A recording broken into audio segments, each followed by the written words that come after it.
Today we shall discuss topic number 5, the evolution of slavery.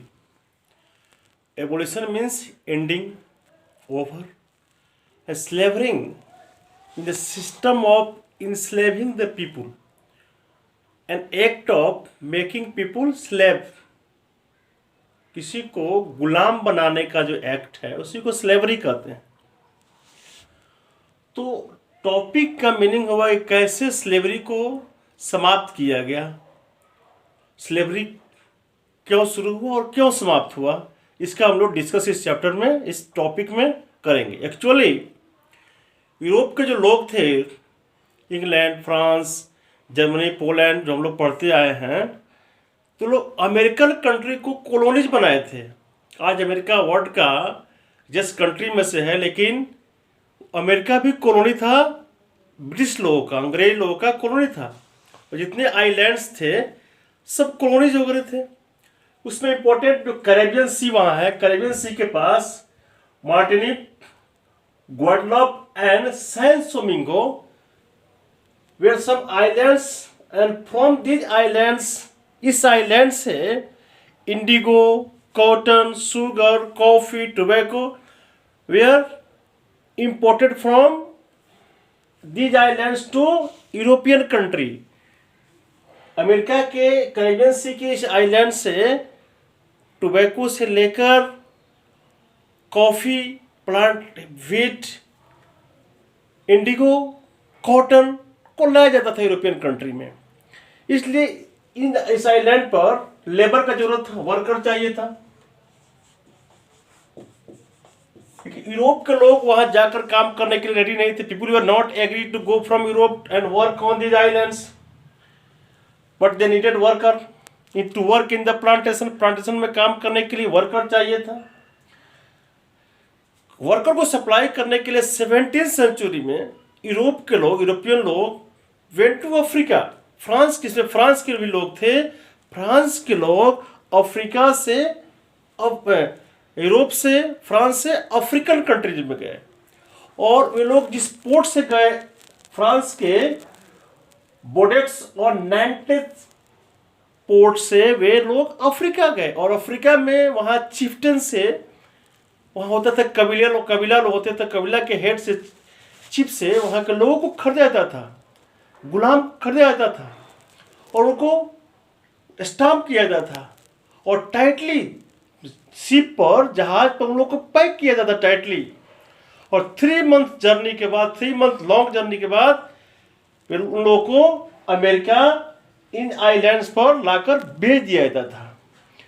Means people of France went to Africa, bought the slaves, and through Atlantic and Arabian Sea they brought to America and sold them there. America में लाकर इसको भेज दिया जाता था। तो इस तरह slavery का सिस्टम, एक ट्रायंगुलर लिंक स्टार्ट हुआ था। यूरोप के लोग जाते थे अफ्रीका और अफ्रीका में स्लेव को खरीदकर अमेरिका में बेच देते थे और बहुत इन लोगों को बेनिफिट भी होता था। यूरोपियन लोग काफ़ी बेनिफिट, पैसा कमाते थे इस स्लेव ट्रेड से। अब हम लोग पढ़ेंगे कि उसके बाद फ्रांस में डिफरेंट जो गवर्नमेंट है उसका क्या रिएक्शन था। फ्रांस में जब नेशनल असेंबली आया, डेमोक्रेटिक गवर्नमेंट लाया, तो उस समय डिस्कस हुआ कि स्लेवरी को बैन कर दिया जाए। इनह्यूमन यह सिस्टम है, रिचुअल है, ट्रेडिशन है। लेकिन नेशनल असेंबली इसको बैन नहीं कर पाया। नेशनल असेंबली इसको बैन नहीं कर पाया। क्यों नहीं कर पाया?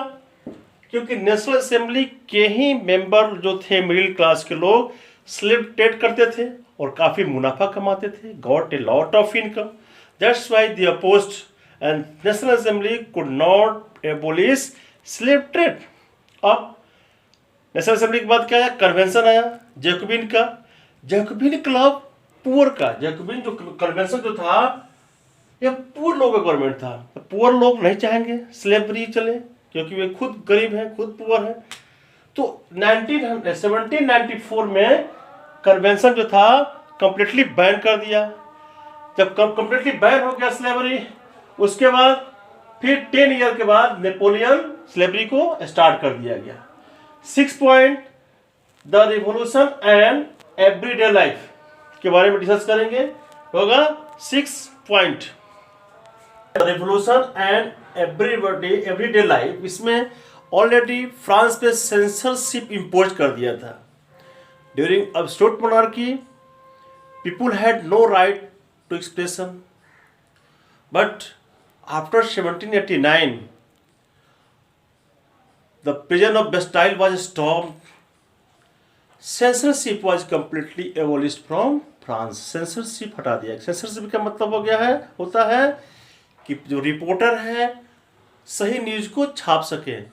इसके पहले गवर्नमेंट का कंट्रोल था न्यूज़पेपर पर, बिना गवर्नमेंट के इजाज़त के न्यूज़पेपर अपना बात सही भी क्यों नहीं हो नहीं छाप सकता था, उसमें गवर्नमेंट का परमिशन चाहिए था। लेकिन 1789 के बाद जब सेंसरशिप को रिमूव कर दिया गया, हटा दिया गया, लोग फ्री हो गए और नए नए न्यूज़ लोग एक्सप्रेस करने लगे, लिखने की नई बातें, नया आइडिया आने लगा। राइट टू एक्सप्रेशन मिलने के बाद idea of liberty, idea of equality लोगों तक, कॉमन लोगों तक फैलने लगा और idea, anti idea, debate, discussion का नया चरण शुरू हुआ। लोग अपने अपने विचार को रखने लगे, जिसका जितना कन्विंसिंग था लोग एग्री उससे माना। एक आइडिया आया, उसके अगेंस्ट में दूसरा अपोजिंग आइडिया आया, लिख भी दिए हम, डिबेट हुआ, अपोज भी हुआ। कोई आइडिया छपा न्यूज़पेपर में, उसके अगेंस्ट में दूसरा आइडिया छपा। तो इस तरह एक नया सिलसिला after press became independent, after censorship was removed, new ideas, new debates came, and common people living in the remote sites came aware of about their freedom, about equality, and about the right to expression.